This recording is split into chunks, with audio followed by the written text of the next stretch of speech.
Nuevamente les damos la bienvenida y agradecemos especialmente su participación y asistencia, tanto a quienes están con nosotros de forma presencial como de manera virtual.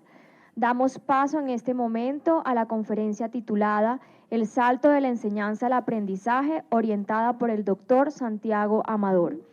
El doctor Santiago es magíster en Administración Pública de la Universidad de Harvard, es magíster de Ciencias Sociales del Internet de la Universidad de Oxford y profesional en Derecho de la Universidad de los Andes. Actualmente es codirector del Laboratorio de Innovación Social Adaptativa, apoyado por la Agencia de Estados Unidos para el Desarrollo Internacional, USAID. Es director de IBO, el Laboratorio de Innovación Pública de Bogotá, es miembro de la Junta Directiva de la Fundación Corona e investigador afiliado del Berkman Klein Center for the Internet and Society de la Universidad de Harvard. Ha sido asesor en innovación educativa de la Secretaría de Educación de Bogotá y del Ministerio de Educación Nacional. Es cofundador del gremio Colombia EdTech y líder del ecosistema de innovación educativa. Además, obtuvo el Premio de Internet para el Desarrollo de la Organización de las Naciones Unidas, ONU. Bienvenido, doctor Santiago. Bueno, muchas gracias a la universidad por la invitación. Es un lugar que respeto mucho y que quiero mucho, sobre todo porque soy un apasionado de la innovación social y creo que la Uniminuto se ha vuelto un referente en la innovación social y la innovación educativa en el país. Entonces, creo que compartimos todos los intereses. Bueno, 2 segundos, me voy a quitar la chiquita.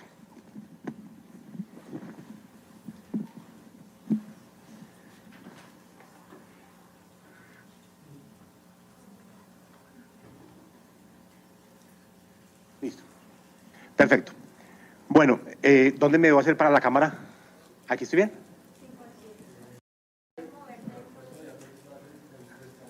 Listo, perfecto. Mil gracias. Bueno, a todos muchas gracias por estar aquí en semana de receso. Sé que no es la mejor semana, pero pues muchas gracias por estar acá.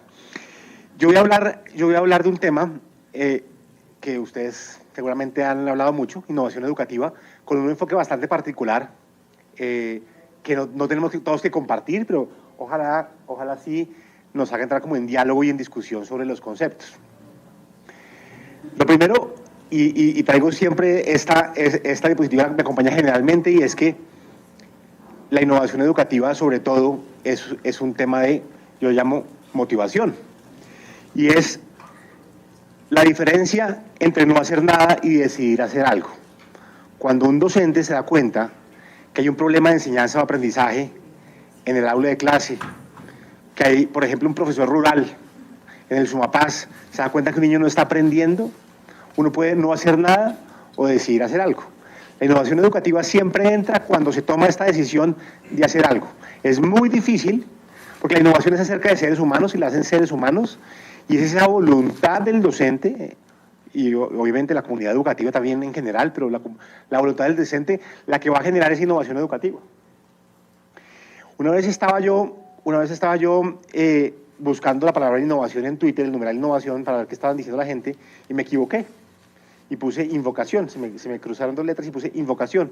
Y me di cuenta que había una conversación muy bonita en torno a la palabra invocación. Porque a la larga, la innovación es esa vocación.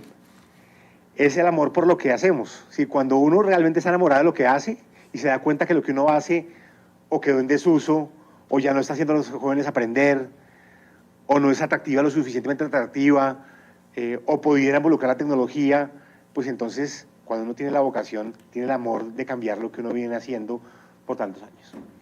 La innovación requiere propósito. Yo traigo un recibo de la luz. Para mí, el símbolo de la adultez. Cuando uno es adulto, hay 2 cosas que le va a pasar. Uno se va a morir y el recibo de la luz le va a llegar siempre. Esa gente, porque de pronto el del agua a veces no llega, o de 2 meses, pero ese es el que sí, ¿verdad? Y yo siempre digo que cuando llega el recibo de la luz a mi casa, es como un recordatorio del estar vivo. Porque digo, no puede ser que la vida, no sé si ustedes creen en Dios, yo sí, pero no sé si ustedes creen que el mundo se haya creado para no estar pagando el recibo de la luz. Tiene que haber mucho más en la vida que el paso del tiempo, y el paso del tiempo en las finanzas de una casa es el pago del recibo de la luz. Entonces, yo siempre me pregunto, digo, bueno, ¿qué voy a hacer este mes para no estar yo metido en la dinámica de pagar las cuentas y pagar el recibo de luz? Y entonces, la innovación requiere propósito. Yo le digo, no hay tecnología, ninguna tecnología nos va a salvar si no tenemos el propósito de cambiar las cosas. Todo lo que hagamos va a partir siempre de la motivación. Entonces, a mí me gusta mucho este modelo, se llama el Ikigai, me imagino que lo han visto ustedes. Es un modelo para encontrar el propósito, que obviamente es muy difícil. Es muy difícil que uno, en un país como Colombia, digamos, logre este estado de equilibrio, pero uno puede intentar irse para el centro. El Ikigai es la unión entre lo que yo amo hacer, lo que el mundo necesita que yo haga, o la educación necesita que yo haga, por lo que me pueden pagar y en lo que yo soy bueno. Quiero creer que es lo mismo, pero no, son cosas muy distintas. Yo a veces que soy bueno en cosas, pero no es lo que quiero hacer. Yo estudié Derecho, entonces me llaman una tía mía todos los años que si le puedo ayudar a liquidar a la señora del servicio. Yo soy bueno en eso, porque me iba bien en la universidad en eso, pero no lo quiero hacer. Yo puedo ser bueno, pero no lo hago. Entonces, ¿a qué me refiero? Que uno debería siempre moverse en la unión de esas cosas. Lo que amo y lo que necesita el mundo puede ser mi misión. Lo que necesita el mundo y por lo que me pueden pagar puede ser una vocación. Pero la idea es intentar estar en la mitad, la unión entre todas esas cosas. Porque como la innovación requiere propósito, la innovación va a ser mejor y más frecuente si yo estoy alineado con el propósito. Puede pasar que así, digamos, no sé, yo he estado en algunos trabajos, en pocos, pero en los que no es lo que más me apasiona en el mundo. Y me he dado cuenta que cuando estoy en ese trabajo y no me apasiona tanto, pues no doy esa milla extra porque no amo eso.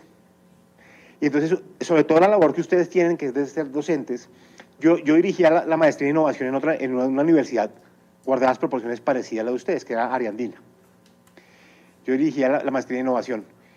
Y no se imaginan el sentido de propósito que me daba cuando los estudiantes de esa maestría me mostraban los proyectos de grado.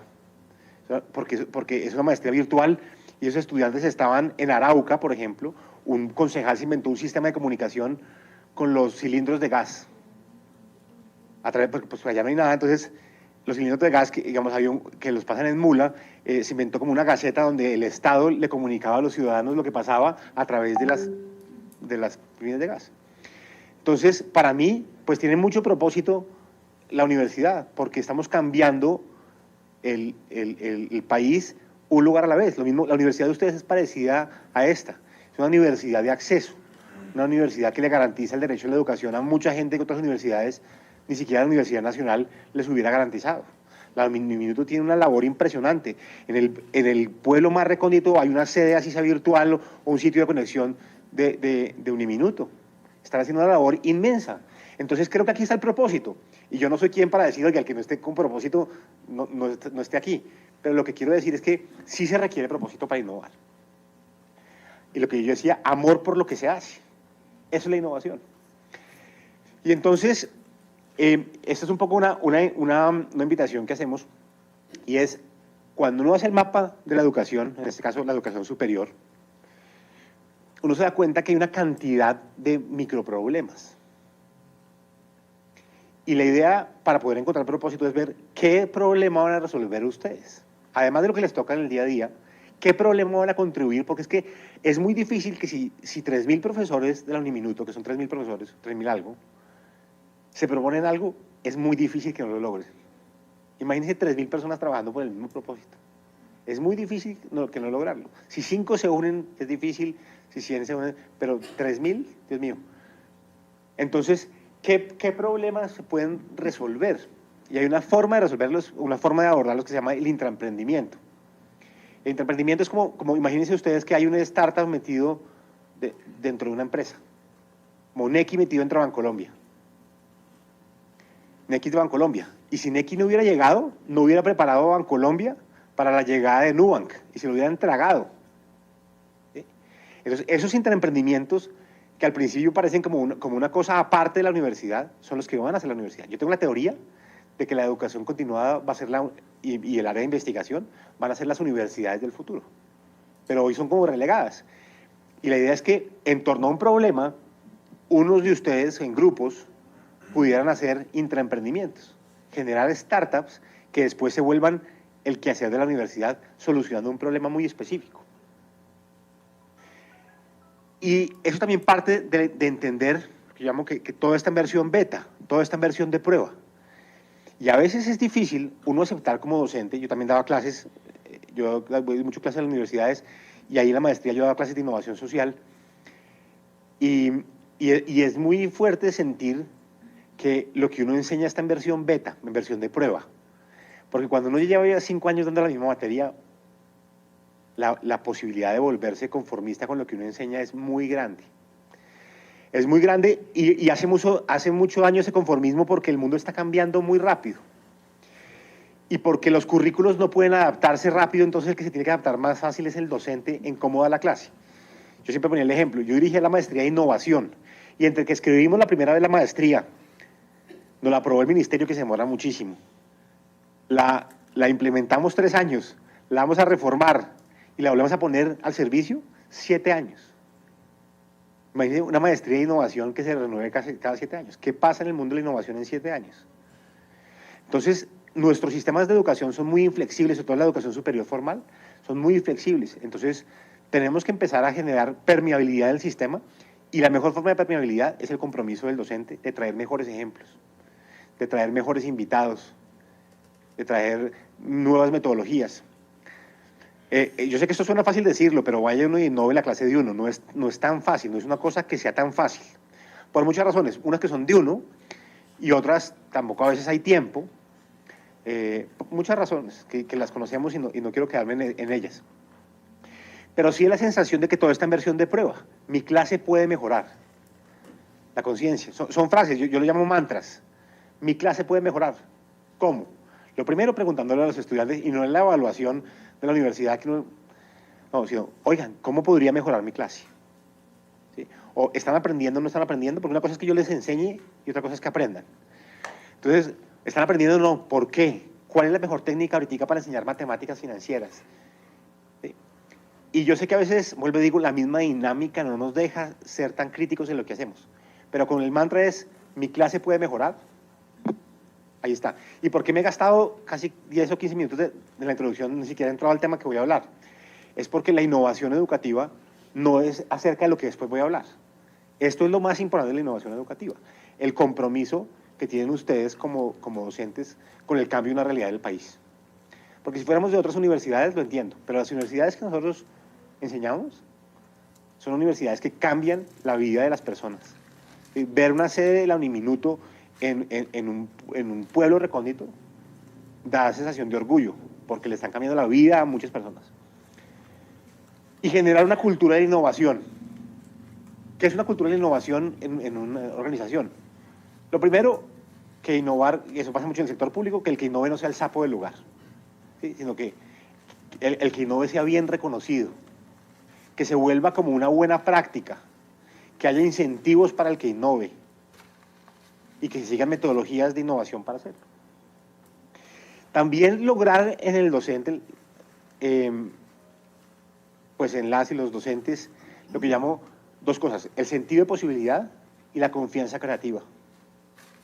Cuando vamos creciendo, yo ya tengo 45 años, cumplo mañana, cumplo 45 años, a uno se le van abriendo cosas, las cosas de la experiencia, pero se le van cerrando otras, ¿sí? Y entonces uno ya empieza a llegar a un lugar en el que piensa que no puede crear cosas nuevas. Y hay que despertar la confianza creativa. Y no con cosas grandísimas. No estamos diciendo, oiga, mañana use ya algoritmos para medir el aprendizaje de sus estudiantes. No, muy difícil. Pero empiece por algo muy chiquito. Que poco a poco la confianza creativa, la creatividad es una cosa que se puede entrenar. Hay gente más creativa que otra, sí. Pero se puede crear, generar la creatividad. Y 2, la innovación en la creatividad no es solo de tener una buena idea, porque hay gente que tiene más ese tipo de creatividad. Pero para sacar un proyecto adelante no solo se necesita el creativo, se necesita también el que es riguroso e implementa, el bueno para los indicadores, el estructurador y una noticia. Todos los seres humanos caemos en los 4 perfiles de Basadur, que son los perfiles de innovación. Es decir, la innovación no la hace solo el creativo, la innovación la hace cualquiera de los 4 perfiles. Entonces, si es una invitación a que se empiecen a unir en grupos en la universidad, puede ser en torno a investigación, y así debería funcionar la innovación educativa. Yo sé que ustedes van a inaugurar dentro de poco un centro de innovación educativa, y el centro de innovación educativa no debería atender personas, debería atender grupos de personas, que lleguen con una curiosidad y decir, oiga, ¿por qué no nos inventamos juntos una cosa? Y puede ser al principio muy chiquita, porque la innovación siempre habla primero del prototipo. Haga algo chiquito. Lo que le aterra a la innovación es que la gente se quede inactiva. Por eso es generar un prototipo más rápido y después ir escalando. Pero la confianza creativa, la innovación es de todos, señores. Es de todos. Si ustedes van a hacer perfilamiento, valdría la pena que hicieran ejercicios de perfilamiento e innovación para se den cuenta lo necesarios que son cada uno de ustedes en un grupo de innovación.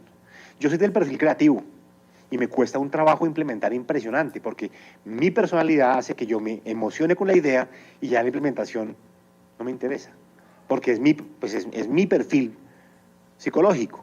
Pero hay otros perfiles psicológicos que cogen mi idea, la desarrollan y le generan elementos, y hay otros que son buenos después para medirla, y entre todos es que se hace la innovación. Ustedes también vienen de distintas profesiones, de distintos saberes. Entonces, este es, como dicen, el mejor caldo de cultivo para la innovación. Entonces, ojalá que encuentren una metodología para perfilarse y conocerse ustedes mismos. Y lo segundo, para ver cómo se unen. Se van a unir, porque lo que más importante hay que hacer ahorita es romper los silos. Las universidades y el sector público cometen un error inmenso. Facultad de Economía, Facultad de Derecho, Secretaría de Movilidad, Secretaría de Ambiente. Y los problemas no están divididos en eso. Esa es una de las cosas, las enseñanzas de ahora. Los problemas no están divididos como la universidad quiso dividirlos. Los problemas son sistémicos. Hoy la revelación en todo, en la cooperación, en el desarrollo y en la innovación, es el pensamiento sistémico. Y el sistema lo que pide es, oiga, por favor, elimine los silos. Entonces, buenísimo que empiecen, porque el laboratorio de innovación, me imagino que será un lugar, pero lo de menos es el lugar. Lo más importante son las metodologías y las razones para encontrarse. Y también lo más importante tal vez, la gente. Y la gente es bueno que no llegue sola, sino que llegue de una vez con un grupo de personas, o que le ayuden a conformar grupos de personas que puedan triunfar en este mundo del emprendimiento y la innovación social. Y ahora sí, es lo que venía hoy a hablarles. Me imagino que ya lo han visto muchas veces, y yo no llego de primero a este día de conferencias, y seguramente no seré el último, entonces seguro lo van a ver de distintas maneras.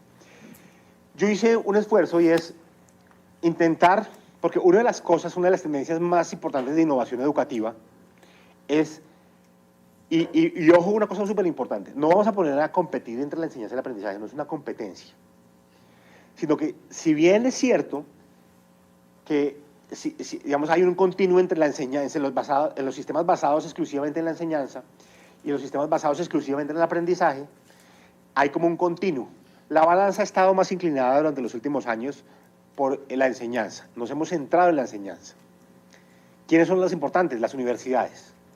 Son como torres de marfil. ¿Quiénes son importantes en la clase? El profesor. Generalmente, ¿cómo son los settings de la clase? Como este. Alguien habla, otros atienden, toman nota. Obviamente yo sé, la vocación hace que los profesores quieran que el estudiante aprenda, y hay unos profesores que son mucho más dados y mucho más pedagógicos, pero de todos modos son sistemas basados en la enseñanza. Cuando hablamos en su momento de innovación educativa, yo fui director de políticas de acceso y apropiación de Internet del MINTIC, y computadores para educar dependía como de esa línea. Creíamos que íbamos a transformar la educación con un computador y con un proyector, y es súper de moda mandar tableros electrónicos a los colegios, que para mi gusto es un error inmenso. Se terminan dañando y después nadie los puede arreglar, no funcionan. ¿Pero por qué? Porque estábamos basados en la enseñanza. Y cuando intentamos hacer innovación educativa de esa manera, ¿qué hicimos? Oiga, si lo hacen PowerPoint, mejor. Si damos un micrófono, si le damos no sé, cosas para ayudarle a enseñar, pero a la larga el proceso de enseñanza era el mismo. Lo único que estamos reemplazando era el tablero verde con tiza por otro tablero, pero el proceso de enseñanza es un poco el mismo. No sé aquí, no conozco Uniminuto tan a fondo como para decir cómo es o cómo no es, pero las universidades, por ejemplo la mía, la que yo estudié en la Universidad de los Andes, creo que en algunos aspectos ha cambiado, pero el resto sigue siendo muy parecido. Y vuelvo y digo, no quiero hacer una crítica y no es un tema de competencia, pero sí siento que están basados en la enseñanza, es decir, en un conocimiento que está generado y el docente lo comunica. Entonces, la propuesta es que todo está pasando, digamos, o debería pasar, de la estandarización de la enseñanza, porque cuando yo enseño, cuando yo estoy enfocado en la enseñanza, ¿qué es lo que tengo que hacer? Es estandarizar un conocimiento. Y además, esto también viene de un modelo de economía de escala. En su momento, los profesores no podían personalizar la educación, entonces por eso nos basamos en la enseñanza, que es el modelo de formación de formadores. Yo formo bien al docente, lo escojo bien, le doy garantías para que él pueda transmitir un conocimiento.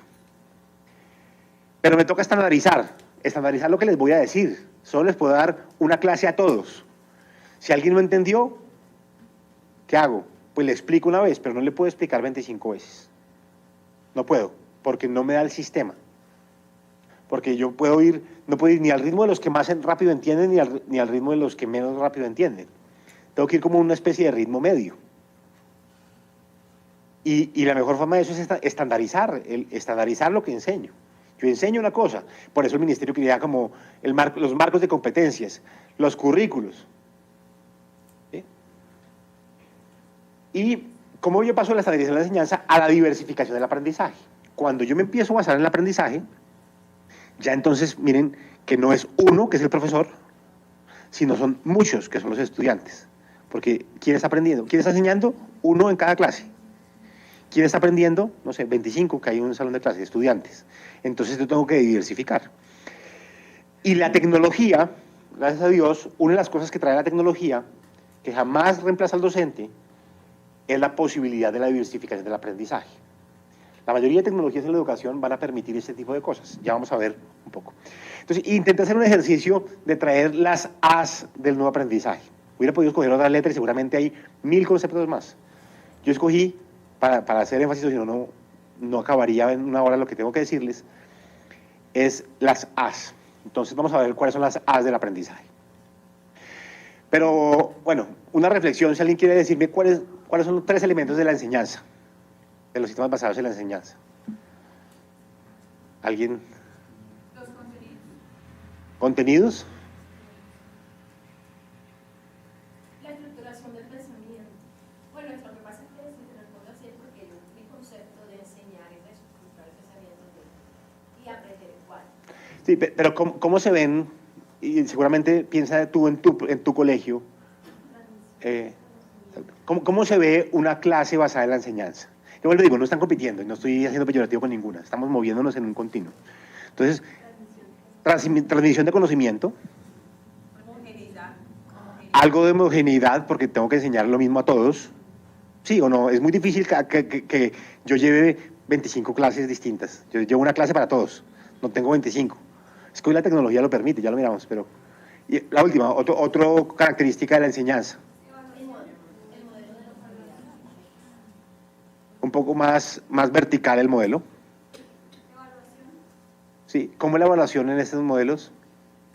Estandarizada, ¿no? Generalmente son los procesos sí, el ICFES, digamos, puedes saber que son pruebas estandarizadas. Es muy difícil, ¿no? Yo cuando era director de la maestría le pedí a los profesores que por favor hicieran realimentación y hacían algo, pero pues bueno, no sé cómo funciona. Se está enseñando en la facultad de educación, no se está enseñando las normales. Esperamos que ese proceso se esté dando en estos momentos, porque ya tenemos un atraso como 4 décadas al respecto. Por ejemplo, los lineamientos se están conociendo y se están implementando ahora, a pesar de que la planificación docente incluye los estándares y todos los referentes de calidad colombiana, no se da porque los resultados lo dicen, porque los estudiantes no salen desarrollando sus competencias en los diferentes niveles de desarrollo de competencias. Y eso es porque estamos basados en la implementación de la enseñanza. Entregar un material práctico, aplicado de nosotros, de lo más fuerte de nosotros, con ejemplos prácticos, ejemplos donde ellos puedan verificar, ¿verdad? Eso es importante, con un manual, con una guía. Lo que estamos haciendo nosotros es entregarles todo lo que tenemos, que es valiosa información que ellos tienen, pero nosotros no queremos que otros docentes lo tengan, ¿verdad? Y lo que hacen los chinos, ellos dan todo lo que tienen, ¿verdad? Y si, que digan después, no, que esta persona ya no nos sirve porque ya nos dio todo, que puedan replicar, tengan ese canal de YouTube, todo lo que, para que podamos avanzar. Ahí creo que usted mezcló cosas de enseñanza y de aprendizaje, ya vamos a mirar. Listo. Entonces, bueno, vamos a ver cómo es un salto al aprendizaje. Lo voy a hacer a través de varias A's. La primera, aprendizaje activo. Entonces, el aprendizaje, digamos, debe ser más activo. ¿En qué sentido? En que en lugar de la transmisión del conocimiento y el rol pasivo del sujeto, y a veces que un estudiante pregunte 3 veces en la clase no quiere decir que sea muy activo, preguntó 2 veces. Y además también hemos estandarizado que participación es el que pregunte más en clase, pero a veces también quedarse callado puede estar bien. Y a veces creo que la participación en clase, como levantar la mano, no es lo suficientemente activo. Exacto. Y entonces, ¿cómo hacer el aprendizaje activo? Es decir, que el estudiante tenga un rol en su proceso de aprendizaje. Aquí hay una estadística, 2 segundos, yo vuelvo a esto, me tuve que saltar todo esto. La gente manifiesta, digamos, la gente aprende el 90% de lo que hace, el 70% de lo que escribe y dice, el 50% de lo que ve y oye, el 50%. Es decir, entre menos activo es el proceso de enseñanza, menos se aprende. Y ahí es la diferencia entre aprendizaje activo y aprendizaje pasivo. Y es muy importante. ¿El activo qué es? El activo, generalmente las metodologías de pensamiento crítico, donde la gente se sienta a reflexionar sobre lo que lee, por ejemplo, donde discute algo y donde hace algo con eso, donde lo aplica. Generalmente las metodologías activas son metodologías aplicadas. Por ejemplo, hay otra metodología de aprendizaje activo que es la del aula invertida, que es muy difícil de aplicar, es fácil de decir y dificilísimo de aplicar. Porque algunos docentes sienten un poquito de miedo, porque el principio es, oiga, señor, grabe sus clases. Porque ¿cuál es el valor que uno cree que tiene uno como docente cuando doy la clase? Pero ¿qué nos están diciendo? No, las clases son el mínimo. Grabe su clase. Entonces, si quiere, venga de una clase, traiga a los estudiantes, se la grabamos, una clase lo mejor posible, y esa clase, en lugar de que los estudiantes vengan a oírla, se la vamos a mandar a los estudiantes en un video. Porque ¿para qué van a venir a usted a oírlo hablar? Entonces, ¿qué vamos a hacer? Le mandamos la clase con una serie de preguntas de reflexión sobre esa clase. ¿Y qué hacemos en el salón? Por eso es aula invertida. En el salón venimos a hacer tareas. En el salón hacemos los grupos, conformamos los grupos, ponemos la tarea, los estudiantes y el rol del docente se vuelve distinto. El docente tendrá que grabar de pronto una actualización año a año porque a veces los ejemplos se desgastan. Pero el profesor podría usar la misma clase que grabó un semestre para el siguiente semestre, salvo que la quiera mejorar. Pero es un material adicional. Miren que la clase es un material adicional, porque lo importante es el proceso de aprendizaje que se da en el aula invertida. Es una metodología. Y miren por ejemplo, la que hice yo. Una metodología de aprendizaje activo, que se la recomiendo, sobre todo para la educación superior, y es el tema de viajar. ¿Qué pasa? Es que no es lo mismo viajar a Melgar, no sé, a Piscilago, a viajar con una pregunta de investigación. Si ustedes le dejan a un estudiante para sus vacaciones, y yo sé que no todo el mundo tiene el lujo de viajar, pero ir a un pueblo y con una pregunta de investigación tener una conversación es una forma de aprendizaje activo buenísima. Entonces, yo empecé un proyecto que se llama 1123, porque miren las rutas típicas que cogía un bogotano promedio cuando yo tenía 8 años, que era para ir a Melgar y Girardot y Canes de Picalá, y para ir a Paipa y Villa de Leyva, que además eran los lugares donde quedaban los hoteles de las cajas de compensación, porque en ese momento no había tantos hoteles como ahora. Eran los de Colsubsidio, los de Cafam, y para de contar. Y entonces uno iba a los de Colsubsidio acá y a los de Colsubsidio en Paipa, y esa era la ruta de alguien de Cundinamarca promedio. Obviamente, pues, de Bogotá, obviamente uno a veces va a un municipio que lo invitaron, pero mire todo el territorio que se pierde uno por viajar solo en ese sentido. Y entonces uno viaja con una pregunta de investigación y empieza a hablar con la gente. Es impresionante cómo uno empieza a aprender. Si uno va sin nada, pues no aprende. Pues el docente tiene que darle a uno una guía, decirle, oiga, una guía de observación. Es más, uno puede observar la realidad de lo que sucede en el transporte público. Cualquier cosa, cualquier fenómeno de la ciudad, porque como si la ciudad no fuera un salón de clase. Lo que pasa es que tiene que haber intencionalidad pedagógica.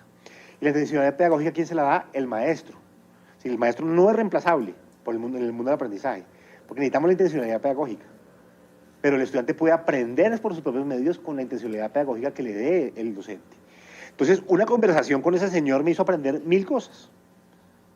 Les pongo el ejemplo. Este es un pueblo que se llama Cabrera o Venecia, abajo de Fusa. Un pueblo de esos que uno nunca iría.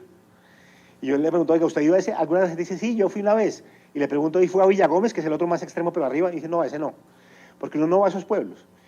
Pero cuando uno llega allá y pregunta, entonces yo le pregunto a ese señor, porque ese señor, cuando yo iba llegando al pueblo, el señor iba caminando con su esposa, cargando bultos. Tienen como 73 años, 74 años. Digo, oiga, una persona de 74 años no debería estar cargando los bultos, unos bultos ahí, pues matándose. Entonces cuando yo llegué, me senté en la panadería y vi que el señor llegó.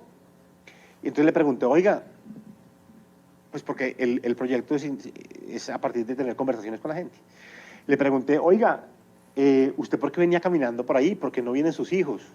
¿Por qué no le ayuda a alguien más joven? Y dijo, no, es que mis hijos y mis nietos se fueron del campo. El campo se está envejeciendo. Entonces, cuando uno empieza a entender por qué el campo se está envejeciendo, hay una cantidad de dinámicas, porque es un sistema de un problema. Entonces, ¿por qué? No, por la tenencia de la tierra, por ejemplo. Porque son parcelas muy chiquitas de las que no pueden vivir muchas personas. Porque los jóvenes no quieren tener oportunidades distintas, no quieren quedarse en el campo necesariamente. Además, pues han tenido que ir, bueno, entonces le dije, bueno, listo, pero ¿por qué no se vienen en el jeep del pueblo? Me dice, no, es que yo produzco un excedente de 10.000 pesos y el transporte me cuesta 3.000 de subida y 3.000 de bajada, son 6.000, pues si yo vendo, yo estoy caminando desde las 4 de la mañana por 6.000 pesos. Y uno dice, oiga, no debería haber un sistema que compensara a estos viejos por caminar, porque a la larga están produciendo la comida que nos comemos acá con esos 6.000 pesos, o hacer un programa de bicicletas, por ejemplo. Hay problemas que se solucionan así. Entonces, poner en contacto a la gente con las realidades de un país es impresionante. Y las conversaciones que uno puede tener con los niños, con los viejos, con los jóvenes, pues es una forma de aprender muy grande. Por ejemplo, viajar, puede ser por la ciudad o por fuera de la ciudad, es una de las formas tal vez más importantes de aprender, ese aprendizaje activo. Le enseña a uno datos, por ejemplo. Dividimos a Cundinamarca en rutas, mapeamos los cuerpos de agua, dónde había sedes universitarias, dónde estaban las ambulancias parqueadas y calculamos, según los datos del número de muertes, dónde deberían estar ubicadas las ambulancias, porque no todos los municipios tienen una ambulancia. Y así, entonces uno se va involucrando y es un sinnúmero, esto es una clase, es una maestría en Colombia, a través de una pregunta de investigación. Ese es un aprendizaje activo, pero usted se le podrían ocurrir miles en torno a una pregunta que sea relevante y se alinee con el propósito de las personas. Y hay formas de preguntarlo. Es difícil, pero uno se va dando cuenta y uno puede correr encuestas en Google Forms sobre qué quisiera hacer su trabajo y que la gente, ojalá que le meta el corazón. Porque este tipo de aprendizaje necesita que la gente le meta el corazón. Y a veces no les pedimos a la gente que haga trabajos que no tienen sentido para ellos. Es mejor el aprendizaje activo cuando tiene sentido. Lo que decía, tuvimos 580 conversaciones en Cundinamarca, recorrimos todos los pueblos de Cundinamarca, 116 municipios, 5 conversaciones en cada una, 580 conversaciones, fue impresionante. Bueno, el aprendizaje debe ser además atractivo. Ya dijimos activo, ahora atractivo. Estamos compitiendo, llegó el mundo de la competencia. La nueva escasez se llama la economía de la atención. Ustedes saben que la economía de la ciencia es la escasez. Es cómo se asignan los recursos escasos en una sociedad, por oferta y por demanda, por presión, por precio, en fin, por 1000 cosas. Estamos compitiendo por la atención de nuestros estudiantes. No debería ser así, pero es así. De hecho, incluso las aplicaciones de educación en los celulares, ¿contra quién está compitiendo? Contra Instagram, contra Facebook, contra TikTok. En las universidades, si ustedes hicieran un estudio de para qué están usando las redes de internet en este momento, los estudiantes que están por acá, si están conectados de celular, el 90%, 80% lo están usando para Instagram o para la red donde quieran estar. Entonces, ¿cómo lograr hacer el aprendizaje atractivo? Hay muchas formas. Esta, por ejemplo, esta es una súper bonita, se llama Radio Garden, y así como estas hay muchas. Al final de esta charla vamos a hablar de cómo crear artefactos. Este es un artefacto a la larga. Es un mapa del mundo donde hay un puntico verde, puntico verde donde hay emisoras en el mundo. Entonces, en todo el mundo hay emisoras. Entonces, usted puede coger una de África, puede ver una de España, mire, está lleno. Y en ese puntico verde hay un link que lo lleva uno a la emisora. No es que esto haga magia y sea un radio, sino lo que hace es mandarlo uno por detrás a un link a emisoras.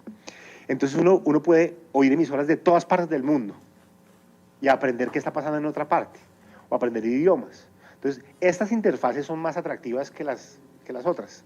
Y uno tiene que ir midiendo qué le sirve, ¿sí? Ir probando y generando prototipos de formas más atractivas de enseñar. Hay deserción escolar inmensa, entre otras cosas porque no lo estamos haciendo atractivo. Hoy para los estudiantes, aunque yo sé que la innovación educativa no toda tiene que tener tecnología, no estoy diciendo eso, pero la tecnología sí se volvió una forma de ser más atractivo para las nuevas generaciones. Si tenemos menos tecnología, menos atractivo es para ellos, ¿sí?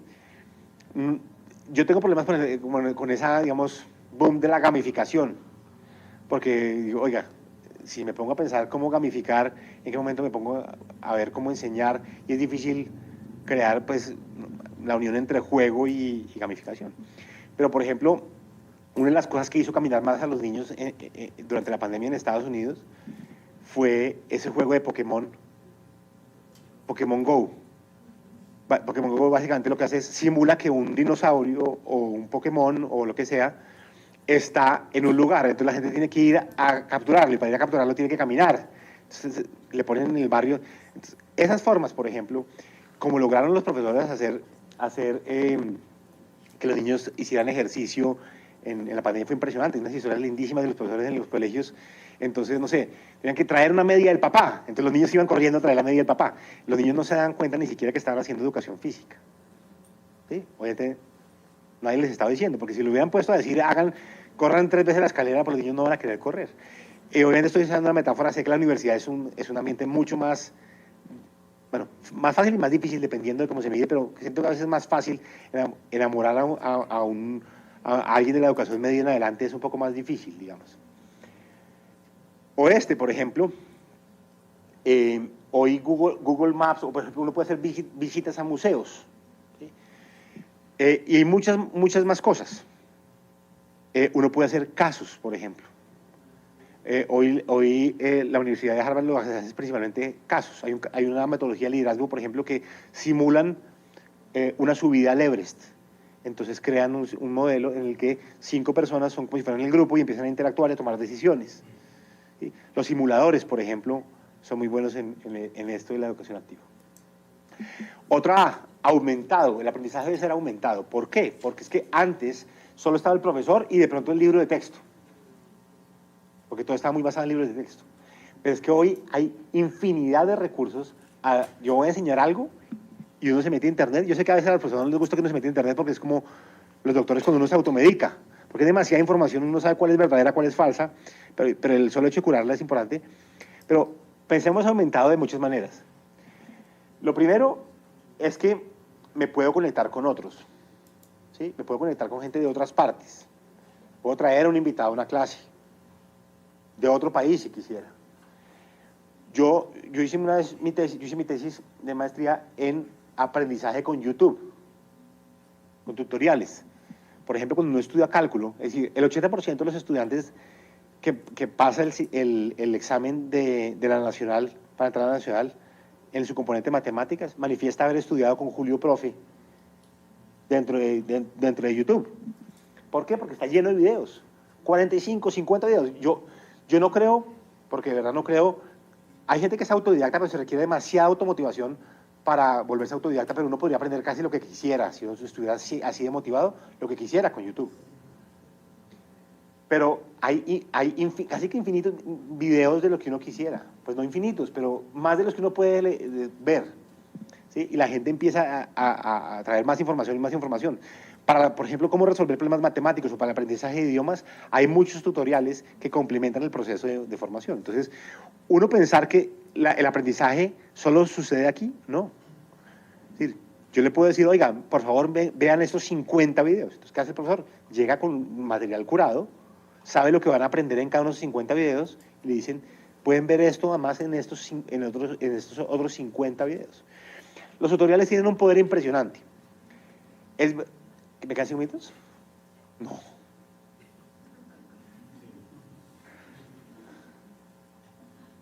¿Sí? No, me han dicho que 1 hora, ¿no? Bueno, listo.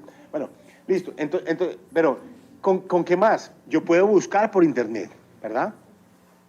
Yo tengo acceso a bases de datos de investigación de otras universidades y tengo papers de investigación de muchas partes. Yo puedo hacer que los estudiantes se reúnan más entre ellos.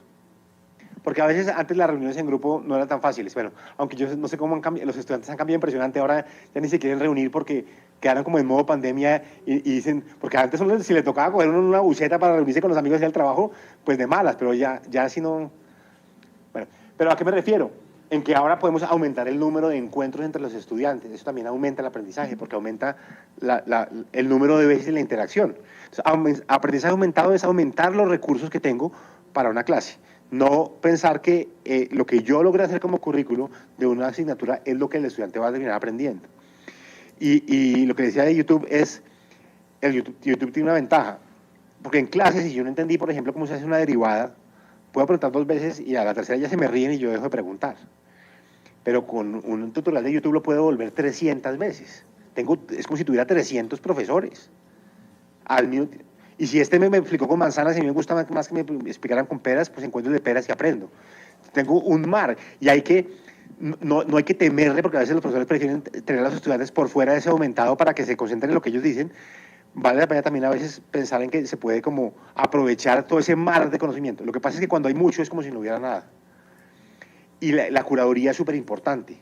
Entonces, si ustedes pudieran empezar a tener cada uno su drive de su clase lleno de links, y ustedes van teniendo un link de un video que les gustó y que les puede ayudar a traer ejemplos, fotos, eso es aumentado. Yo, por ejemplo, siempre ilustro, yo me dedico a la innovación social o a la innovación, y siempre ilustro la importancia de la innovación con la foto del parque, donde le hacen un camino bordeando el parque y que hace el ciudadano siempre se atraviesa en diagonal porque vaya afán. Entonces yo digo, pues una cosa es lo que diseña uno y otra cosa es como lo usa la gente. Pero si ustedes también si ustedes consiguieran fotos como esa, que a mí me sirve para ilustrar un concepto, y tuvieran su currículo aumentado, sería increíble. Cogen y dicen, bueno, clase 1, ¿qué conceptos vamos a ver? Estos 10 conceptos. Y a cada concepto le abren una carpeta de Drive. ¿Y qué van a traer ahí? Ejemplos, charlas TED, y van aumentando, de tal manera que cuando quieran dar la clase, cogen un ejemplo aquí, un ejemplo de acá, un ejemplo de acá, un ejemplo de acá. ¿Sí? Eso es aumentar el aprendizaje. ¿Cuesta trabajo al principio? Sí, pero ya después del segundo año es más fácil porque solo actualizarlo, actualizar el ejemplo. Pero es más, pueden reunirse 5 docentes de una misma asignatura y decir, oiga, ¿por qué no lo hacemos juntos? Dice, oiga, usted dedíquese a clase 1, yo 2, 3, 4, 5, y la idea es aumentar el aprendizaje y aumentar los contenidos de cada una de las cosas o las estrategias. Bueno, y el aprendizaje aumentado también, el normal. Hoy ya existe la realidad aumentada y es que a un objeto yo le puedo asignar una serie de información adicional, que es el aprendizaje, digamos, la realidad aumentada. Algorítmico, y es, hoy las máquinas aprenden a través de algoritmos, se llama el machine learning. Un algoritmo es una especie como de código que le dice a una máquina cómo aprender. Entonces, si usted ve algo que se parezca a esto, entonces es un perro. Y no va entrenando. Entonces ya después, poco a poco, entre más perros ve la máquina, pues más fácil le queda reconocer cuando vuelva a ver un perro. Hay formas de involucrar los algoritmos dentro del aprendizaje, que van a habilitar otra cosa que se llama el aprendizaje adaptativo. Ya lo vamos a ver. No me detengo tanto porque me queda poquito tiempo. Entonces, adaptativo. Parte del principio de que no todo el mundo aprende igual. Porque el profesor puede enseñar igual, pero no todo el mundo aprende igual. No. Por interés, por afiliación, no por el cerebro. Yo creo que, porque es verdad que no hay nada en el cerebro de un colombiano que lo haga ser menos bueno que un japonés en matemáticas, y sin embargo ellos son mejores en matemáticas. ¿Por qué? Puede ser una cantidad de cosas, por actitud, por la forma en la que lo aprendí, por desarrollo cerebral, porque no es por el ADN del cerebro, de pronto puede ser, exacto, por hábitos de estudio, por mil razones. Entonces, ¿cómo yo logro hacer el aprendizaje adaptativo? Entonces, yo aquí siempre traigo este ejemplo, una cuchilla a afeitar. ¿Qué es la cuchilla? ¿Qué es en el mundo de la educación? ¿Qué es ser un profesor cuchilla? Que raja a todo el mundo. ¿Por qué raja a todo el mundo? Yo no creo que haya alguien que sea tan salvaje de divertirse rajando a los estudiantes. Aunque yo sí tuve una vez un profesor que yo creo que él tenía un problema con la vida y decía, sí, como un resentimiento ahí muy guardado, pero yo, el 99% de los demás, no. Pero el profesor también, ¿qué pasa? Se frustra cuando el estudiante no le responde, porque uno lo empieza a considerar como un irrespeto, ¿verdad? Además, uno no les puede explicar tantas veces, pero no sería lógico, porque rajar a un estudiante tiene sentido. No,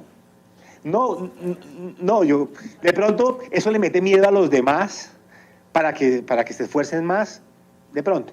Pero realmente, un sistema que rajó a muchos estudiantes no es un sistema bueno.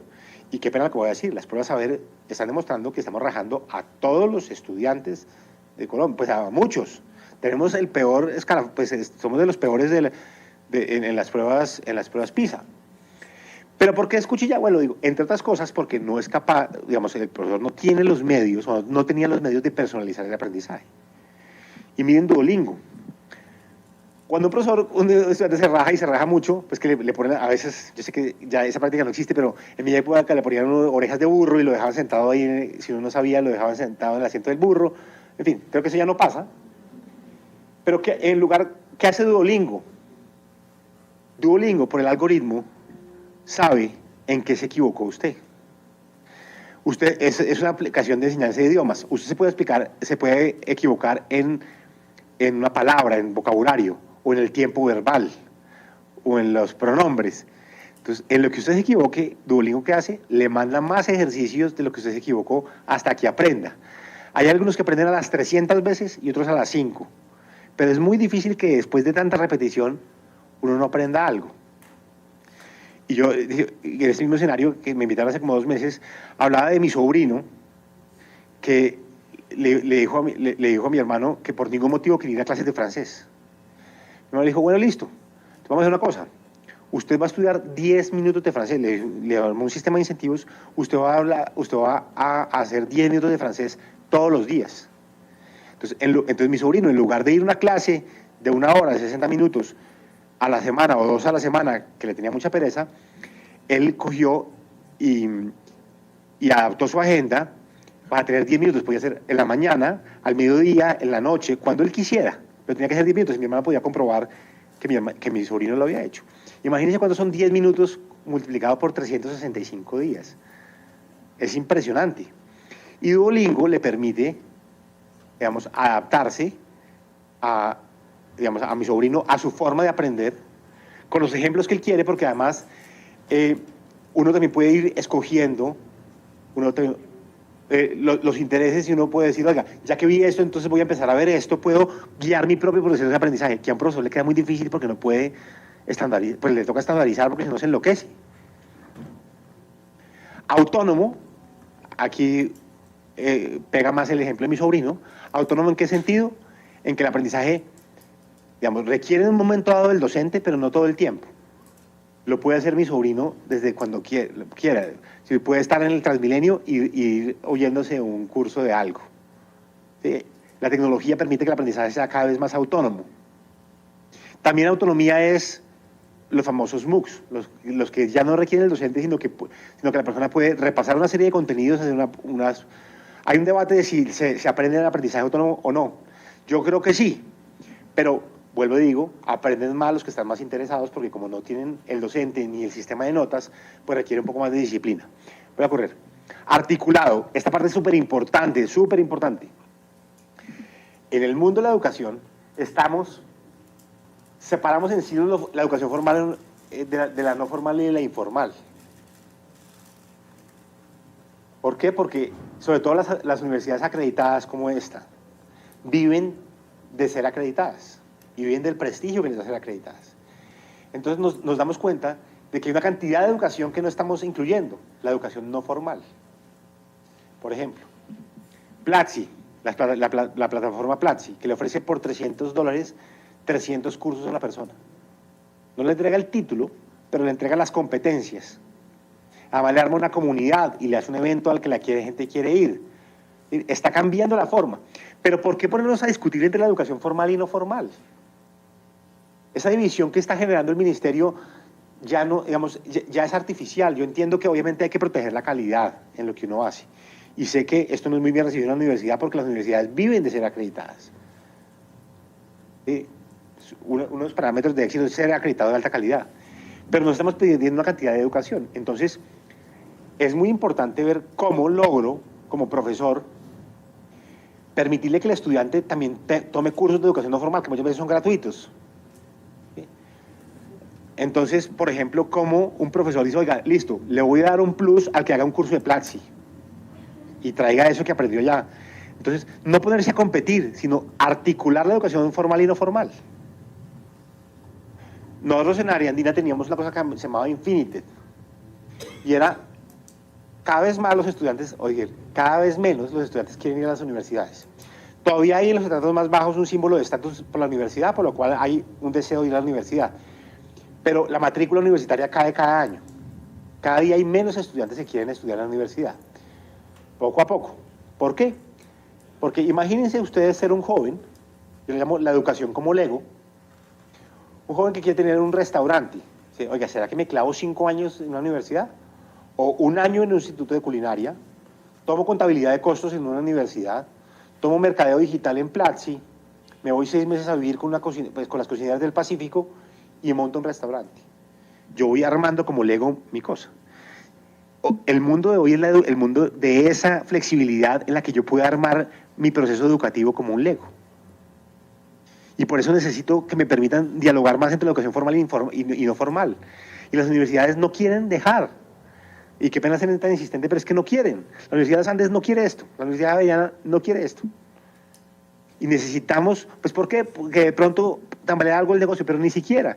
Porque ¿qué pasa si una universidad deja, por ejemplo, que una de esas selectivas el estudiante lo acredite por haber tomado un curso en esto, en estas plataformas?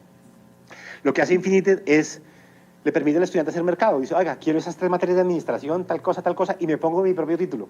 No tengo un título acreditado por el ministerio, pero me armé mi grupo de materias por 2 años que tienen sentido para mí. Vi contabilidad, vi educación física, vi tal cosa y monté una startup de hacer ejercicio.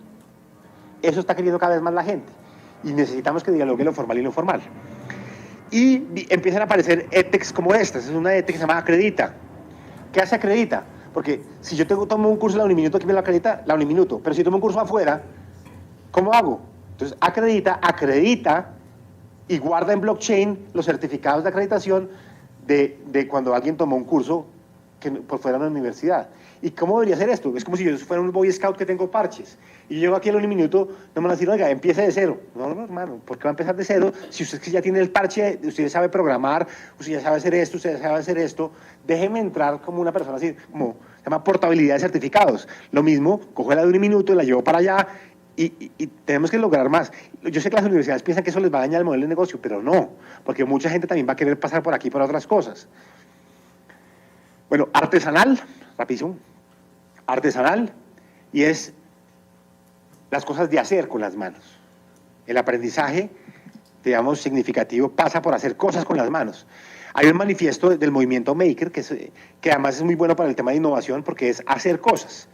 Por ejemplo, nosotros en la maestría de innovación hay unos que están haciendo prototipos. Les pedimos, oiga, prototipen la idea que ustedes tienen de lo que quieren hacer, prototípenla en plastilina primero, después si pueden imprímanla en una impresora 3D.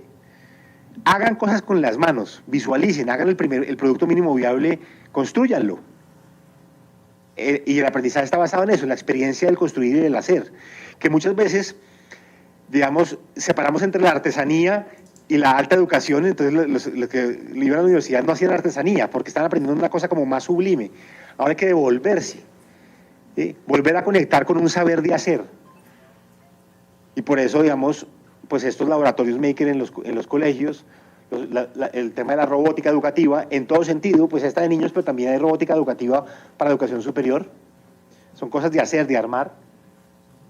Aprendizaje asistido, para personas con discapacidad, hoy la tecnología permite una cantidad de cosas basadas en el aprendizaje asistido. Hay personas que necesitan asistencia en el aprendizaje. Y podemos hacernos los bobos, pero la diferencia en la educación, digamos, hoy mi hijo está teniendo un pequeño problema de aprendizaje. El colegio tiene los recursos, y no digo de plata, sino los recursos académicos para tratarle ese problema. Pero ese niño en un colegio público se lo hubieran pasado por alto y después se preguntan, no, es que ese niño es muy desaplicado ya en noveno cuando no puede hacer nada. Y no existe así como los problemas, como los niños desaplicados, es que tiene un problema de aprendizaje que le generó un rechazo toda su vida. Él en este momento puede corregir todo lo que lo haga no querer aprender matemáticas. Pero nosotros en los colegios públicos nos esperamos hasta que sea el malo en matemáticas. ¿Y por qué no vamos a tirar a alguien y decir que es el malo en matemáticas? Entonces, mirar a ver si algún estudiante necesita aprendizaje asistido, muchos más de lo que ustedes creen. Les van a llegar estudiantes con ansiedad, les van a llegar estudiantes con déficit de atención. Intenten preguntar a los estudiantes si necesitan algún tipo de asistencia en lo que aprenden. Porque después es muy fácil separarlos entre buenos y malos cuando de pronto pudo haber una discapacidad que estaba ahí. Analítico es que yo debería poder medir el aprendizaje. Hoy el mundo de la docencia, salvo la evaluación del profesor, que a veces es si el profesor me puso buena nota o si fue justo, pero no exactamente, no estoy evaluando el aprendizaje del estudiante, porque puedo evaluar qué tanto repitió lo que yo le enseñé, pero yo no puedo evaluar si está aprendiendo. Hoy ya hay algoritmos que me pueden ayudar a ir midiendo en tiempo real, y por eso el último es aprendizaje asegurado, y es que yo puedo asegurar el aprendizaje. No es como ¿será que de pronto aprende, de pronto no aprende? Porque alguien que saque 3.8 no necesariamente aprendió. De pronto fue aplicado, de pronto fue respetuoso con el profesor, de pronto se esforzó, pero no aprendió. Y entonces el aprendizaje, digamos, es mucho más fácil de medir, porque la enseñanza a veces es subjetiva, pero el aprendizaje se puede medir. Uno puede saber en cuánto tiempo está resolviendo la persona un ejercicio de cálculo, y lo puede medir, en qué se está equivocando y no se está equivocando, para asegurar el aprendizaje. Bueno, me voy a saltar esta parte, es así porque no alcanzamos, pero entonces listo. Listo, 5 minutos ahora sí. Entonces, una de las formas para que ustedes puedan diseñar experiencias de aprendizaje, porque aunque quienes las van a aprender son ellos, el aprendizaje está basado en ellos, el rol del docente sigue siendo guiar la construcción de esas, yo lo llamo artefactos o esas experiencias de aprendizaje, porque tienen que tener sentido dentro de la pedagogía, tienen que estar articuladas al currículo, tienen que estar articuladas al objeto de la clase que están dictando. No es como, no quiero dar la imagen de que esta es la nueva era de que todo vale. No, el docente ahora tiene otro rol. ¿Cuál es el rol del docente ahorita? Y por eso a veces es chévere pensar como, ¿cuál es el Uber de la educación? ¿Y cuál es el Uber del docente? Entonces, no para ver que el docente va a ser reemplazado, sino a ver cuál es el nuevo rol.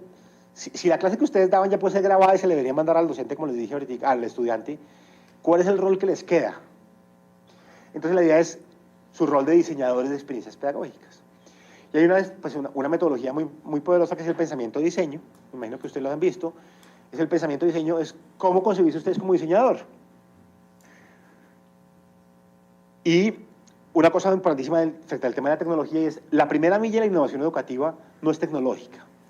Ahí es donde se le requiere mucho al docente para el diseño pedagógico de la experiencia que va a estar basada en apoyo en tecnología, y la última milla de la tecnología.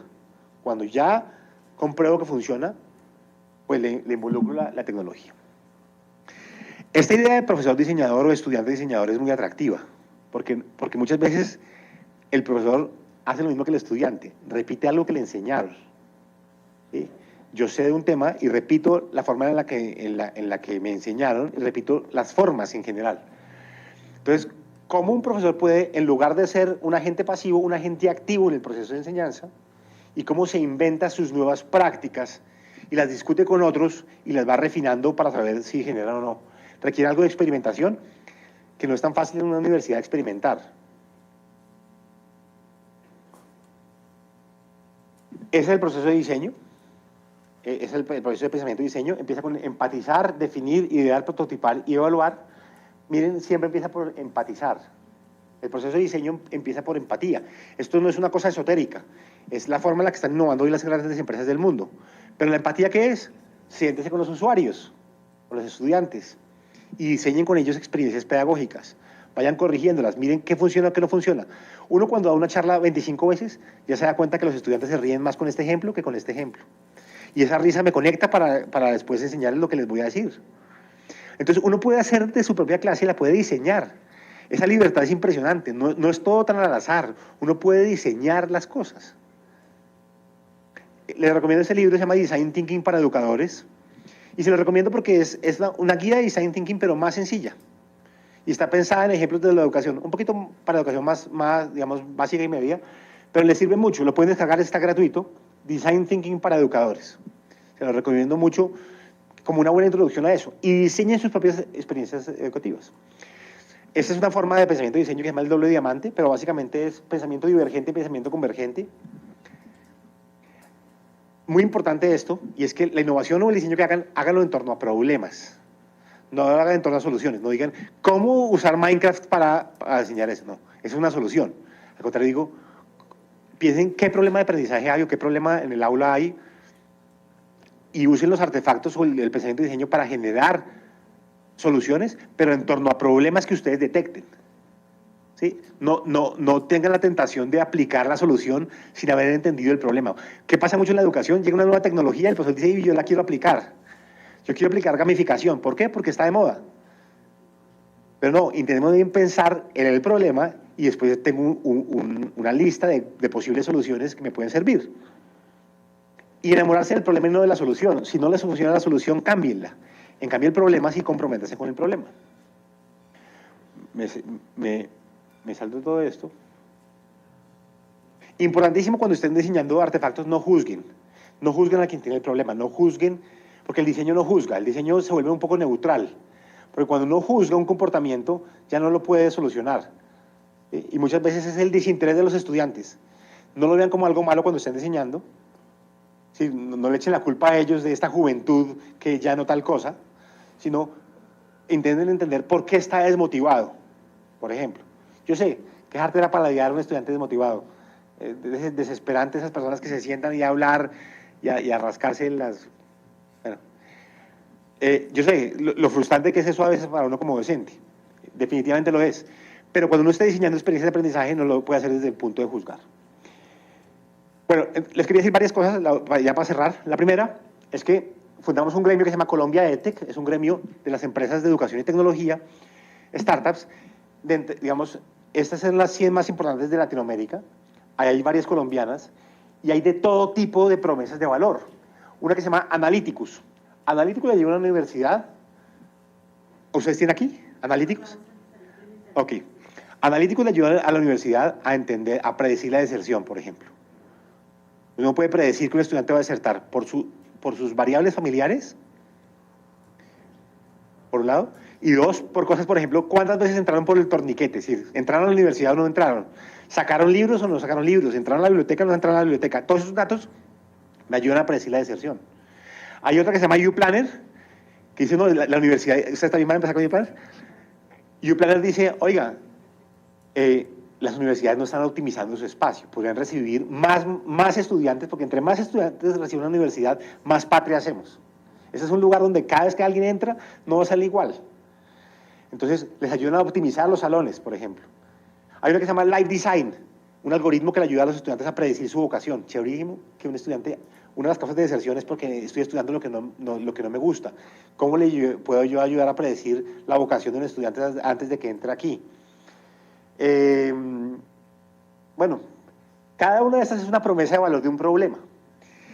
Y la idea es que ustedes empiecen a adquirir las herramientas para ustedes diseñar. Cada uno de ustedes tendría la capacidad de fundar su propio app. Que si no se vuelven exitosísimos como Platzi en el mundo o como Rappi y se vuelven millonarios, por lo menos dejan esta universidad con una forma distinta de hacer las cosas. ¿Sí? Es decir, lo pueden escalar y volverse millonarios, o no necesariamente, pero por lo menos están solucionando un problema. Entonces, ¿a través de qué? A través de esta metodología que se llama los artefactos.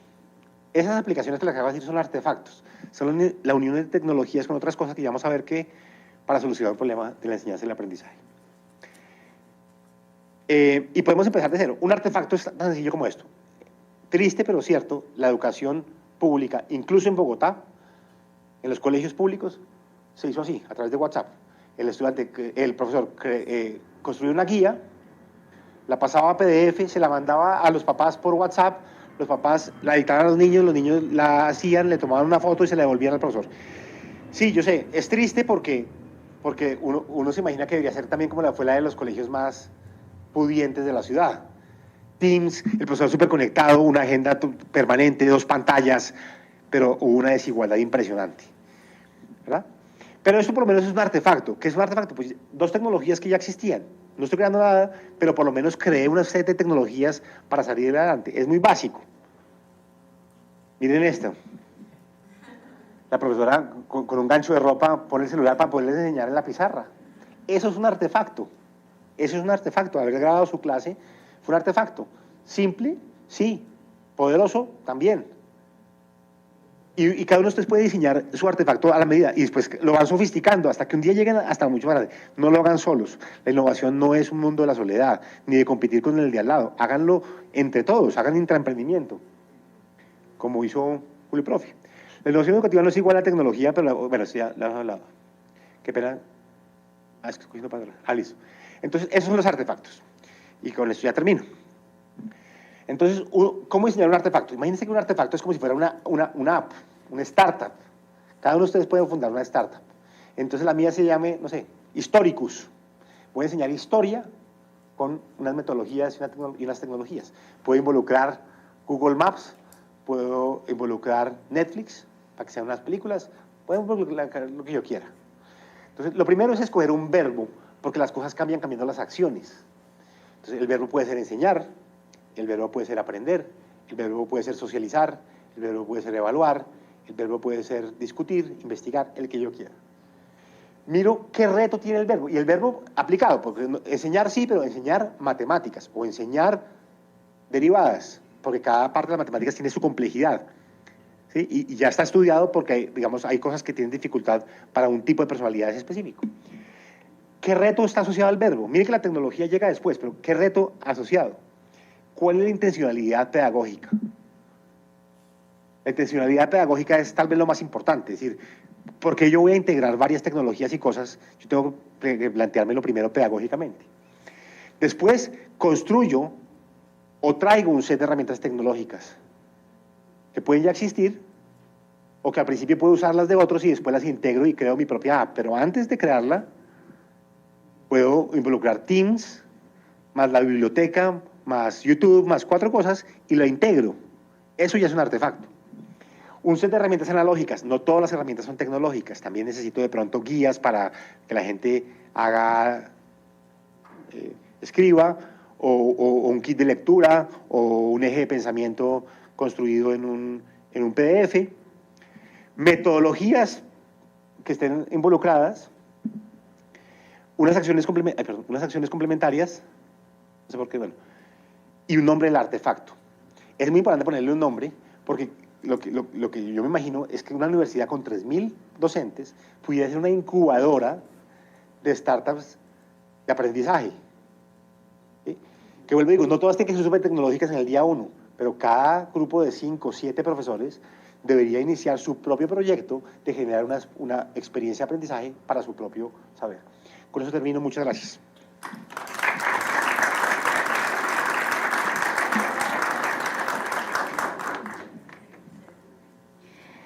Agradecemos su conferencia, doctor Santiago, y por ampliarnos el panorama en innovación educativa. Ahora pasaremos a la ronda de preguntas, por lo que invito a Francisco a que nos transmita cuáles son esas inquietudes por parte de nuestros asistentes. Bueno, Santiago, pues reitero los agradecimientos que acaba de mencionar Karina por la charla.